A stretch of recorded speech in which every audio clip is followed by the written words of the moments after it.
There's a plant in your home or maybe on your balcony, tucked in a corner, half forgotten. Aloe vera. Most people think of it as just a healing plant. Good for burns, easy to care for, low maintenance. You might even have one sitting by a window right now, collecting dust without much thought. But what if that same humble plant was quietly shaping your home's energy?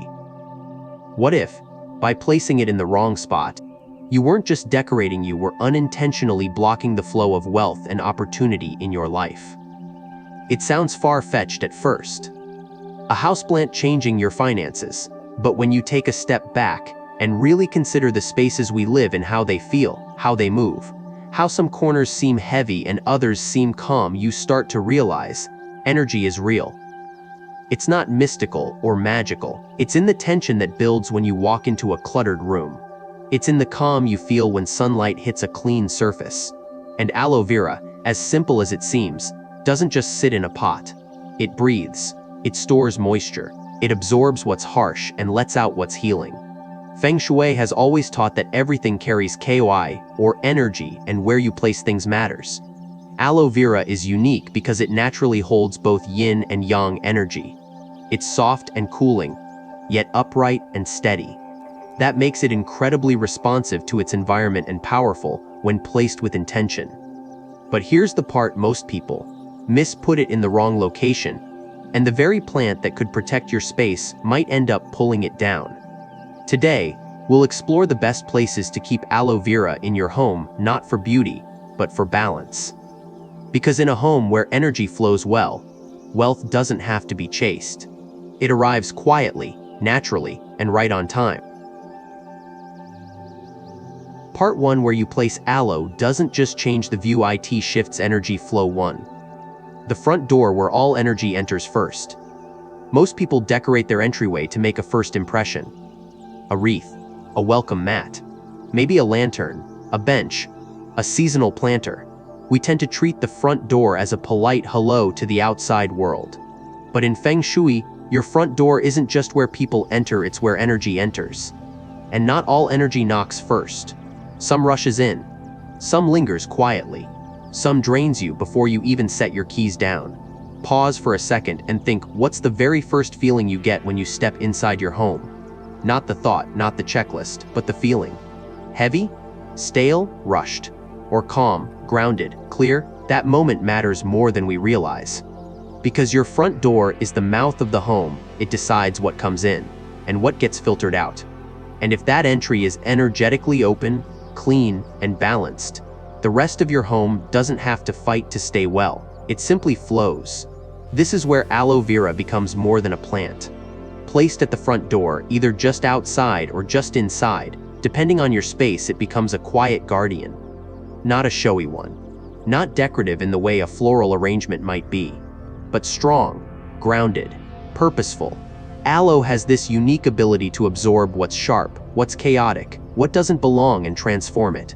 It doesn't resist like a wall, it softens like a filter. Think of it as the difference between slamming a door and simply letting a breeze pass through a screen. In homes across the US, where front doors often open straight into the living room, a hallway, or worse, face a fast road, a sharp sidewalk edge, or even a neighbor's front-facing window, energy tends to rush in unchecked. We've all felt it. That weird unease when you walk through your door and something feels off. It's subtle, but it builds. Over time, that energetic clutter begins to impact the people who live there. Conversations get shorter. Sleep gets lighter. Focus slips. Bills pile up. You can't quite explain why, but your home just doesn't feel like it's protecting you the way it used to. Now imagine this: a clay pot with a healthy aloe vera plant on either side of your door. Nothing loud, nothing extravagant, just two steady sentinels standing guard. They don't block energy, they direct it. They absorb what's harsh noise from traffic, tension from the outside world, even the stress you bring home from work. And they release what's soft coolness, quiet, restoration. That's the beauty of aloe at the threshold.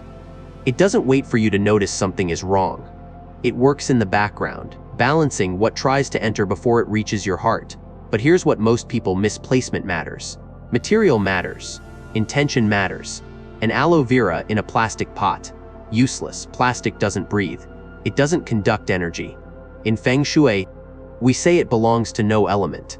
It's like trying to grow peace inside a locked box. You need ceramic, clay, or terracotta, something that connects back to earth, because earth supports wood, and aloe is wood fed by water. That elemental harmony is what gives aloe its quiet power. And care matters too. A dying aloe at your front door isn't neutral, it's a drain. It soaks in the worst of the energy and then gets overwhelmed. And when your guardian weakens, your entry weakens. It's like having a tired security system on, but ineffective. Keep the leaves clean. Trim the tips when they dry. Touch the soil now and then, not just to check moisture, but to connect. You'd be surprised how the act of tending the plant, even for a minute, helps you anchor your own nervous system before you walk back into your life. If you don't have space on both sides of your door, one healthy plant placed with care still shifts the field. And if your entrance is too narrow, place the aloe just inside the entryway, preferably to the left or right depending on your layout. Just don't shove it into a dark corner and forget it. The plant needs light to do its job. It needs to see what's coming in. Still unsure this makes a difference? Let's ground this with something very real. You've walked into stores or offices that instantly felt stressful, where your body tensed up without you knowing why. That's not magic. That's energy. Spaces that hold too much noise, clutter, or pushy lighting. On the flip side, you've stepped into homes where the air felt soft, where time seemed to slow down. You breathed deeper. You stayed longer. Aloe vera, when placed intentionally at the door, helps create that second feeling, not by decorating, by directing. This is especially true in homes where the front door aligns with a straight hallway or back window layouts that let energy rush through too fast. Without something to catch, slow, and anchor that energy, prosperity can literally blow in and blow right out. Aloe acts like a gentle catch basin. It doesn't hoard. It holds. It whispers to rushing Kai, slow down. Let's see where you're going. That moment of redirection is often all your home needs to start holding on to wealth, instead of just chasing it. And that's the shift we're after, not drama, not superstition, not control, but awareness. You might not need to renovate. You might not need to burn sage or ring bells. You just need to look at your entryway with new eyes. Is it open or blocked? Is it warm or rushed? Does it welcome or warn? Then ask yourself what's standing there to meet the energy before it walks all the way in. When you place an aloe vera at the door, you're doing something subtle but deeply powerful. You're telling your home, we're ready to receive calmly, wisely, with clarity. You're turning your front door from a gap into a gateway, and maybe, just maybe, you're making the first real change your life has needed in a while. Quiet, steady, growing. 2. The bedroom where your energy rests to rise again. What if I told you that wealth isn't born during the day but at night, while you sleep? That the bedroom, often overlooked as just a place to end the day, is in fact the starting point of everything you're trying to build. Success, healing, clarity, prosperity. They don't begin in the morning with motivation. They begin in the dark, in silence, when your body rests and your mind finally lets go. That's when your energy resets. That's when your home starts working for you, not against you. In most homes, the bedroom is functional at best. A bed, a lamp, maybe a TV. But if your bedroom carries the leftover stress of the day, if it's cluttered, chaotic, or overly bright, it doesn't give energy back. It drains it further. And you wake up tired, even after 8 hours. You chase clarity and productivity, but everything feels like a mental fog. You start to believe it's age, or stress, or hormones, but often, it's the energy in the very room meant to restore you. That's where aloe vera comes in, not as a decoration, but as a quiet recalibration. Aloe vera is a plant that breathes differently. It doesn't release oxygen during the day like most plants. It waits. At night, while you sleep, it absorbs toxins and releases clean air. And it doesn't grow fast or wildly. It grows slowly, steadily, quietly. Just like healing. Just like inner strength. When placed correctly in a bedroom, on a windowsill, on a dresser across the room, or in a softly lit corner, it becomes a silent companion to your energy field. It doesn't demand attention. It doesn't overwhelm the space. It simply works, every night, without asking for anything back. But the power of aloe in the bedroom isn't just biological, it's energetic. In Feng Shui, aloe vera carries both yin and yang. It's cool. Thick leaves are soothing, perfect for calming emotional energy. But their upright, sword-like shape gives structure and momentum. That balance is rare. Most plants are too soft or too strong for a bedroom. Too much yin, and the room feels heavy. Too much yang, and your mind can't turn off. Aloe lives in the in-between. And in a room meant for rest, reflection, and renewal, that's exactly what your energy needs. The placement, though, is everything. Aloe should never be placed right next to your head.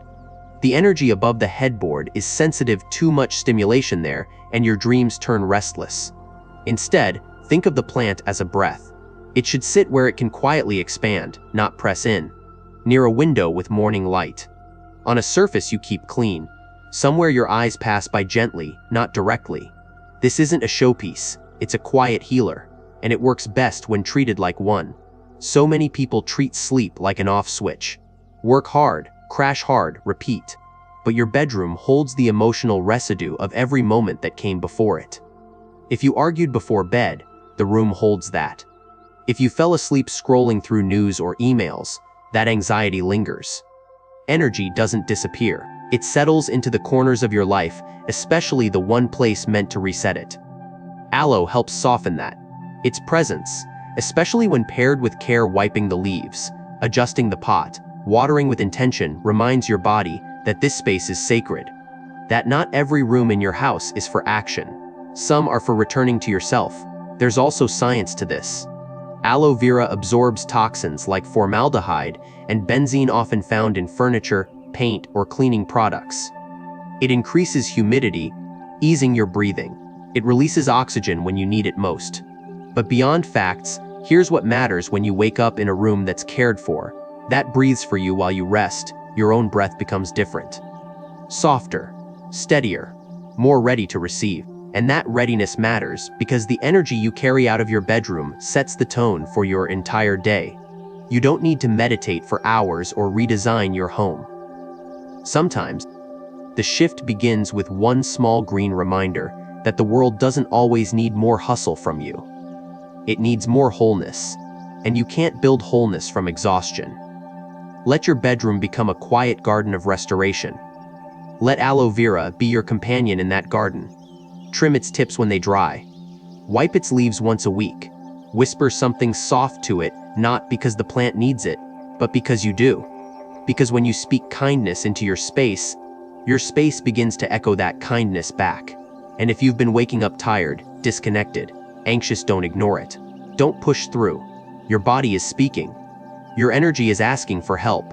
Start with what's around you. Start with what you can touch.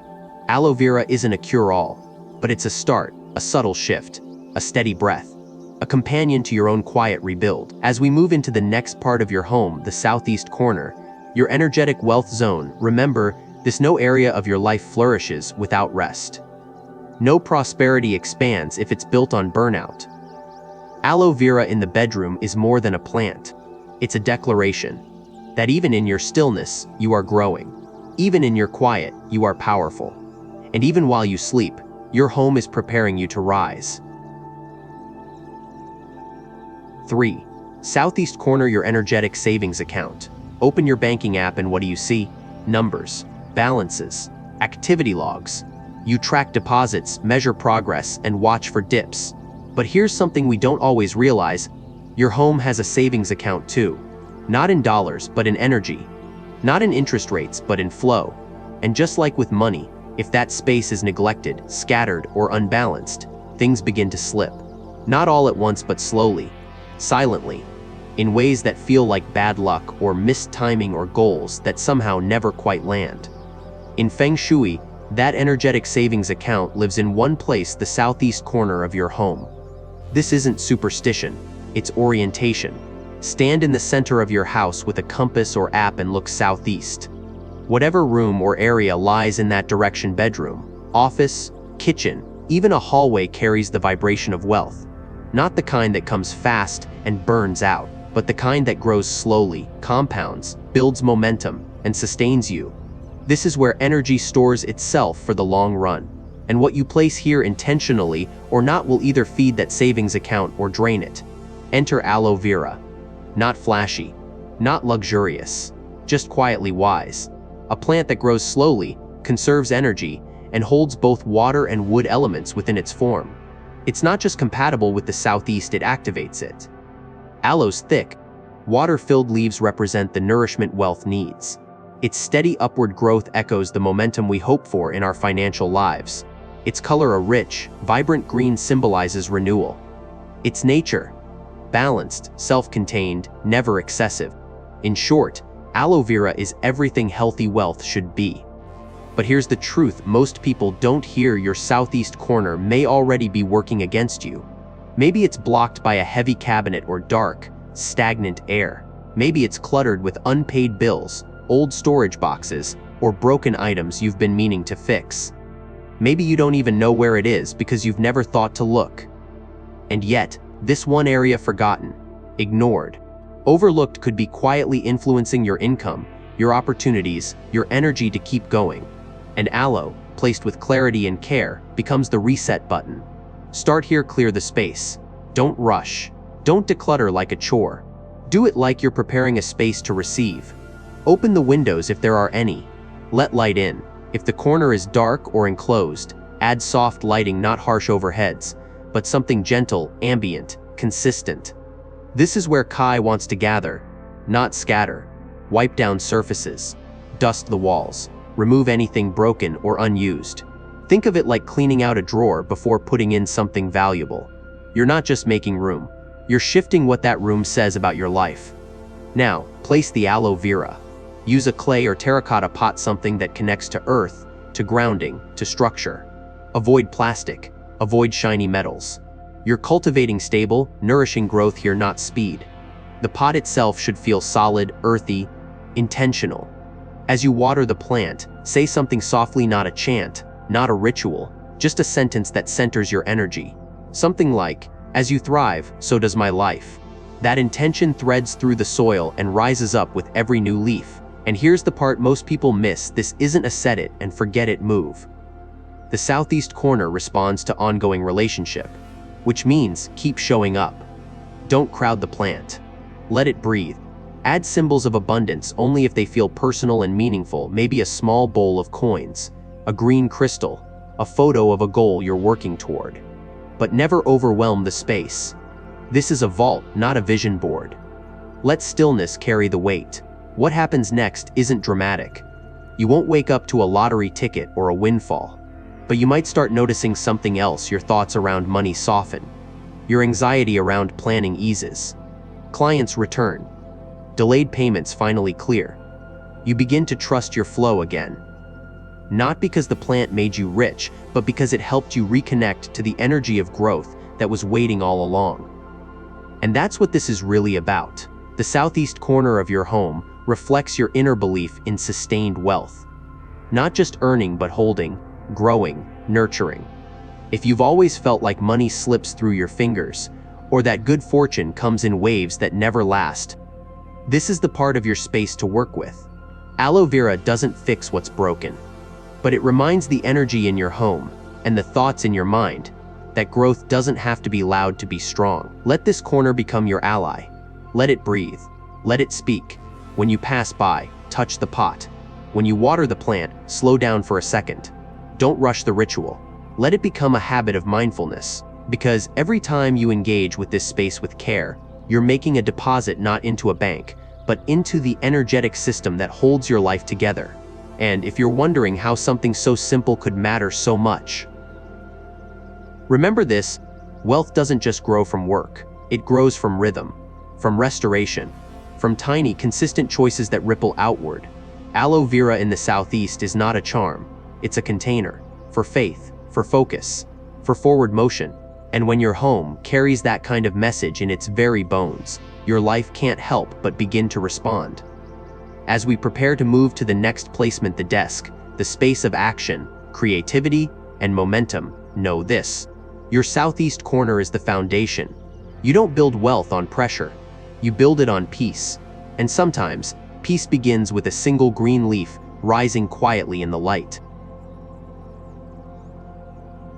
4.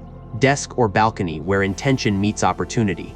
Every home has that one space where decisions are made, ideas are born, and plans begin to take shape. For some, it's a tidy desk in a home office.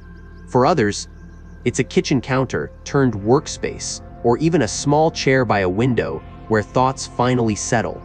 These are the spaces where intention turns into movement, where your energy shifts from thinking about something to doing something. And that's exactly why placing aloe vera near your desk or balcony carries more weight than it seems. Let's start with the desk. Whether you're running a business, managing a household, writing a journal, or simply paying bills, this is the command center of your day. But it's also where energy scatters fastest. Screens, notifications, deadlines. Mental clutter builds quickly here, and if left unchecked, it turns into tension. You don't always notice it right away. Maybe your shoulders tighten, maybe you lose focus. Maybe you feel productive but never quite fulfilled. That's because your mental and emotional flow is being stretched without release. Aloe vera on your desk isn't there to look pretty. It's there to anchor you. Its steady, upright shape mirrors the posture your mind needs to return to focused, balanced calm. The moment your eyes catch its green, silent presence, your nervous system has a chance to reset. Your breathing slows, your thoughts recenter, and your energy once frayed starts to gather again. That's what makes aloe different from flowers or fancy decor. It holds form. It reminds you how to rise without rushing. But it's not just about placement, it's about alignment. Ideally, place aloe on the left or right back corner of your desk, or just behind your dominant hand. If possible, let it face east or southeast to sync with the energy of growth and movement. Avoid putting it directly between you and your screen. It's not a barrier. It's a silent supporter. You don't need to look at it all the time. You just need it with you. Like a quiet mentor in the room, saying nothing, but shifting everything. And then there's the balcony or any window that opens to air and light.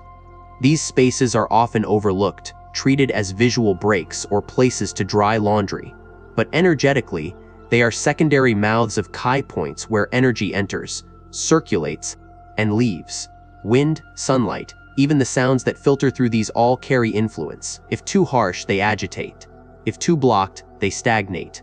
Aloe vera here acts like a gentle gatekeeper. It filters, it breathes, it holds the balance between what comes in and what you choose to let stay.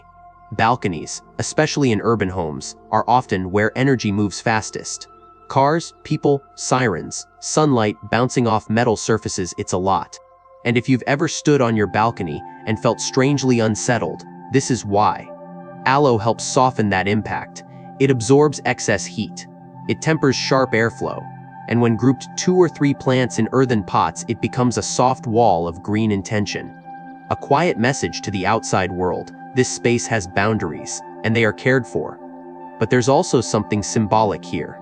Your desk and your balcony are where your inner world meets the outer world. Your thoughts meet action. Your dreams meet the wind.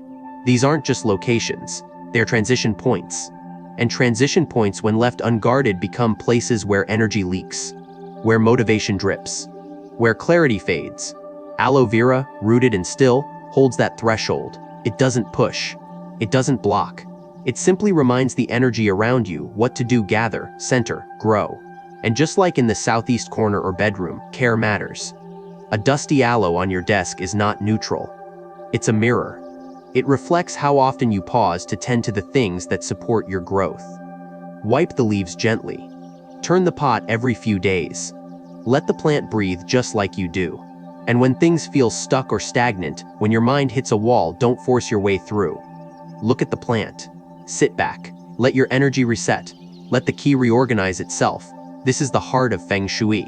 Not rules, not superstition, but relationship between you and your space, between movement and stillness, between doing and being. Aloe vera on your desk or balcony is not about productivity hacks or spiritual trends.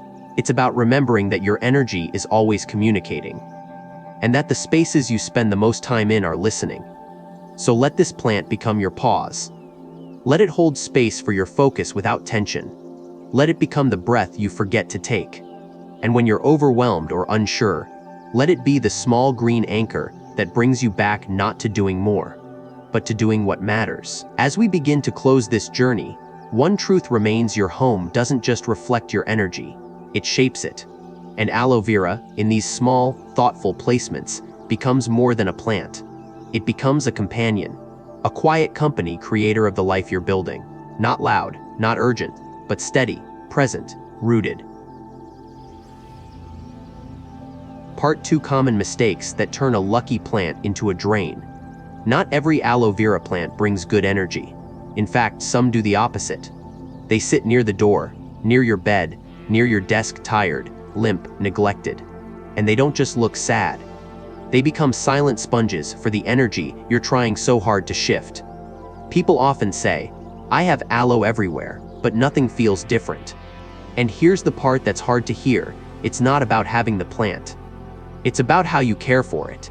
Because in Feng Shui, even the most powerful symbol can lose its strength if used without awareness. The first mistake is overwatering. Aloe is a succulent. It holds water in its thick leaves. It doesn't need constant care. But we often give too much, thinking more water means more love. What really happens? The roots suffocate, the soil becomes heavy, the kai turns stagnant, the plant begins to rot slowly from the inside out. And in energy terms, that rot doesn't just stay in the pot, it spreads.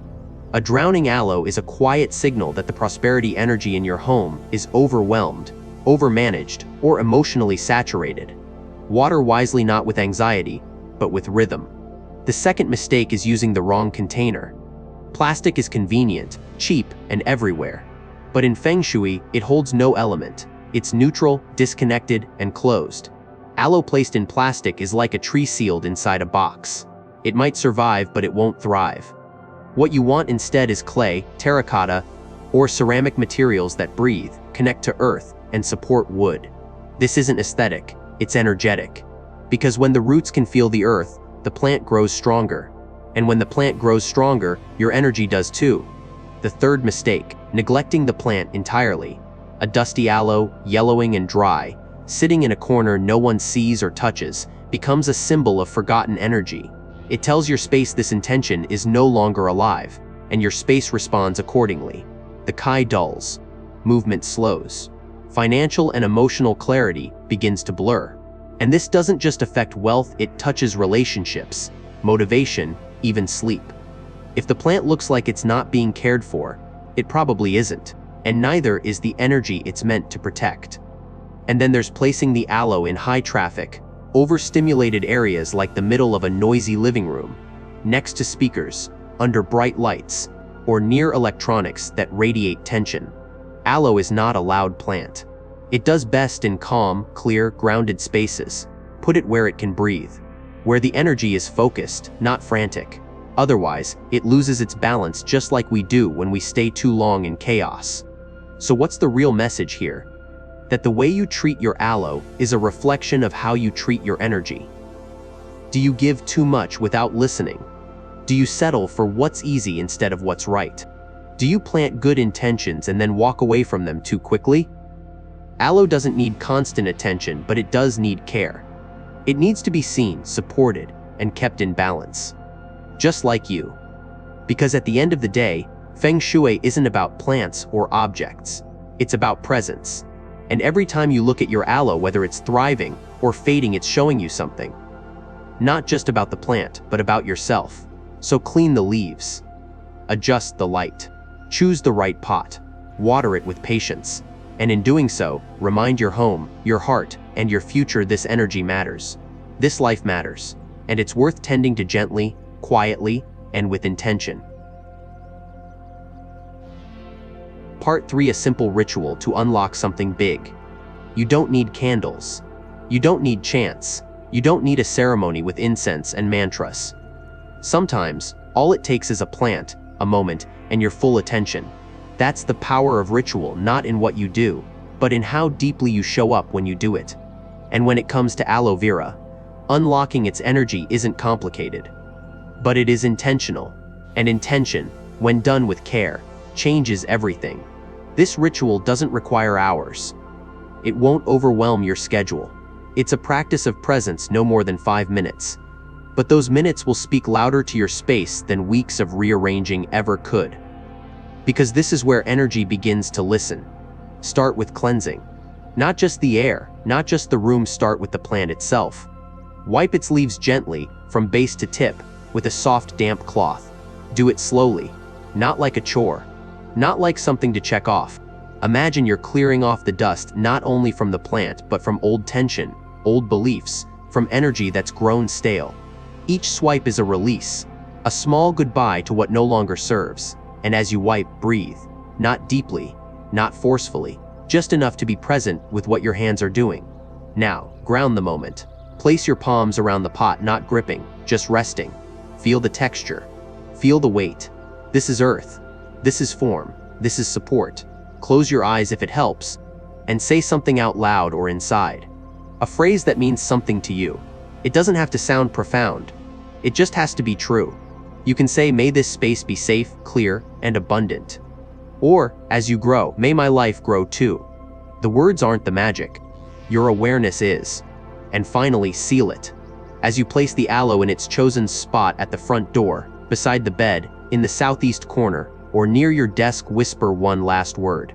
You can choose your own, but one I've always used is this shoo. A soft exhale. A sound that says the intention is set, the energy is aligned, and what's meant to rise will rise. It's a closing breath, a simple way of saying, this space is now ready to hold something bigger. This ritual isn't about control, it's about connection. It's not about what you want to force into your life, but about what you're ready to welcome. And when done with care, the aloe vera is no longer just a houseplant. It becomes a mirror, a small, green reflection of your willingness to tend to the quiet parts of your life, the parts that no one sees, but everything depends on. So try it. Just once. Don't wait for the right mood. Don't wait until you're ready. You become ready by beginning. You don't need perfect words or a perfect space. You just need to care enough to pause, to touch, to breathe, and to say to your home, I'm here now. Let's begin again. Final. What we've explored together today isn't just about a plant. It's about a deeper awareness of the spaces we live in and how those spaces quietly shape who we become. Aloe vera is simple, but simplicity doesn't mean small. It means precise. It means intentional. And when something is placed with care in the right place, with the right energy, it becomes more than what it seems. A plant becomes a protector. A corner becomes a current. A habit becomes a ritual. And your home, day by day, begins to shift from survival into support. We talked about 4 key places in your home where aloe vera can help energy not just flow but settle in. At the front door, it becomes your gentle gatekeeper, filtering the world before it reaches you. In the bedroom, it soothes your nervous system and prepares your spirit to rise. In the southeast corner, it activates wealth that grows with time, not pressure. And near your desk or balcony, it becomes a soft but steady reminder that your actions have meaning and your ideas deserve space.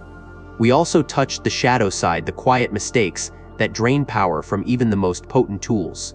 The overwatering, the plastic pots, the forgotten corners, the noise, and how carelessness, even when unintentional, can turn a source of strength into a silent leak.